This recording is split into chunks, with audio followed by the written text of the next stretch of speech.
Hello everyone, क्या हाल चाल। बढ़िया।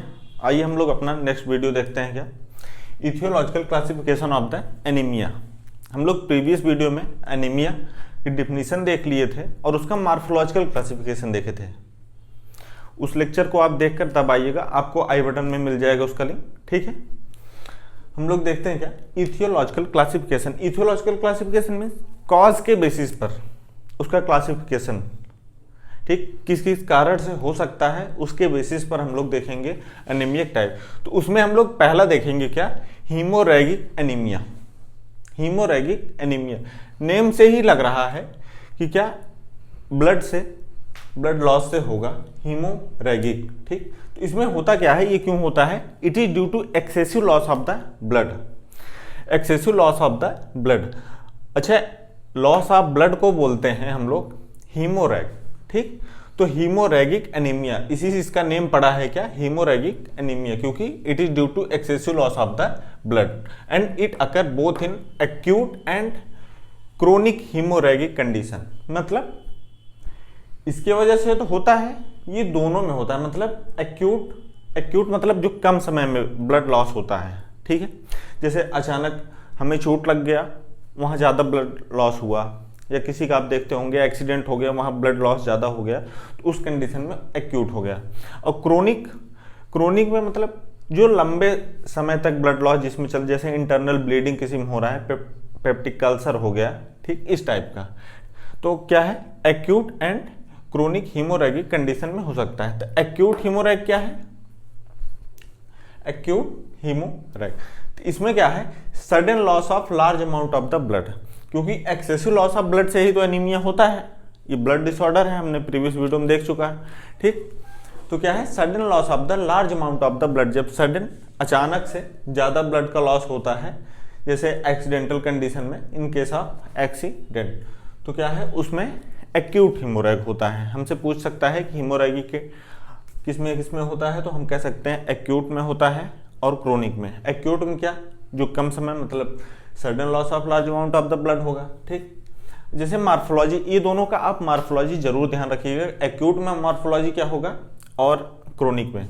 इसीलिए हमने कहा कि आप प्रीवियस वीडियो देखिए, क्योंकि वहाँ मार्फोलॉजिकल क्लासिफिकेशन हम पढ़ा दिए हैं। ठीक है, तो मार्फोलॉजी आप आरबीसी जब देखेंगे एक्यूट हीमोरैग में, तो क्या होता है, नॉर्मोसाइटिक नॉर्मोक्रोनिक, क्या होगा, नॉर्मोसाइटिक नॉर्मोक्रोमिक होगा। इसका डिटेल वहाँ मिलर है प्रीवियस वीडियो में। तो नॉर्मोसाइटिक, इससे हम देखे थे कि साइज ऑफ आरबीसी नॉर्मो, मतलब इस कंडीशन में जो आरबीसी की साइज होगी वो नॉर्मल होगी।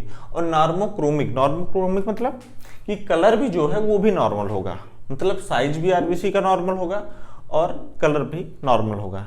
अब देखते हैं हम लोग अगला क्या, क्रोनिक हीमोरैग। क्रोनिक क्या है, loss of blood by internal और एक्सटर्नल ब्लीडिंग। कैसे, लॉस ऑफ ब्लड इंटरनल भी हो सकता है, एक्सटर्नल भी हो सकता है। ठीक है, over a long period of the time, जब ज़्यादा समय तक ब्लड लॉस होता है, चाहे वो एक्सटर्नली हो चाहे इंटरनली हो। ठीक है, जैसे क्या, it occur due to peptic ulcer से इंटरनली ब्लड लॉस हो सकता है लंबे समय तक। हीमोफीलिया, ठीक, जेनेटिक डिसऑर्डर। परप्यूरा क्या है, जानते तो होंगे, फिर भी जब ब्लड वेसल से ब्लड लॉस होता है, मतलब कहीं ब्लड वेसल में लीकेज हो गया, मान लीजिए स्किन है, स्किन के अंदर ब्लड वेसल है, उसमें लीकेज हो गया, तो इसके अंदर जो है एक पर्पल कलर, मतलब डार्क स्कार्लेट पड़ जाता है। ठीक है, जब ब्लड लॉस होगा तो उसका जो है निशान आ जाएगा। ठीक, तो हम कह सकते हैं परप्यूरा में जब ब्लड वेसल से ब्लड लॉस होता है या ब्लड लीकिंग करता है, तो उस समय तो वो भी इंटरनल में होगा। ठीक, तो क्या है, और क्रोनिक होता भी है एक loss of blood by internal और external bleeding over a long period of the time. तो किसकी वजह से हो सकता है, पेप्टिक अल्सर हो गया, हीमोफीलिया, परप्यूरा और मीनोरैगिया। मीनोरैगिया क्या है, जब हैवी ब्लड जाने लगता है किसमें, मेंस्ट्रुएशन में। जैसे हैवी ब्लड जाने का मतलब ज़्यादा भी ब्लड हो सकता है और ज़्यादा समय तक भी हो सकता है। मीन्स अगर 5 डेज तक है तो 10 डेज हो जा रहा है, तो उस कंडीशन में भी होगा। तभी तो कहा गया है कि इंटरनल और एक्सटर्नल ब्लीडिंग। ठीक है, और इसकी अगर मार्फोलॉजी की बात करें, इसकी मार्फोलॉजी क्या है? Microcytic, hypochromic. माइक्रोसाइटिक और हाइपोक्रोमिक, इससे क्या पता करते हैं? Size of RBC. माइक्रो, एक मैक्रो होता है, एक माइक्रो। मैक्रो मतलब बड़ा और माइक्रो मतलब छोटा। तो क्या माइक्रो मतलब साइज जो होगा आरबीसी का वो क्या होगा? छोटा होगा। और हाइपोक्रोमिक कलर भी जो है लेस हो जाएगा, कलर भी क्या है? कम हो जाएगा। ठीक है, तो मार्फोलॉजी दोनों का आप ध्यान रखिएगा। हीमोरेगिक क्या है? It is excessive loss of the blood. ठीक, और ये एक्यूट में भी हो सकता है और क्रोनिक में भी हो सकता है। ठीक है, तो आज हम लोग हीमोरेगिक देखें, फिर इसके आगे हम लोग नेक्स्ट वीडियो में बात करेंगे। तब तक पढ़ाई करते रहें। All the very best.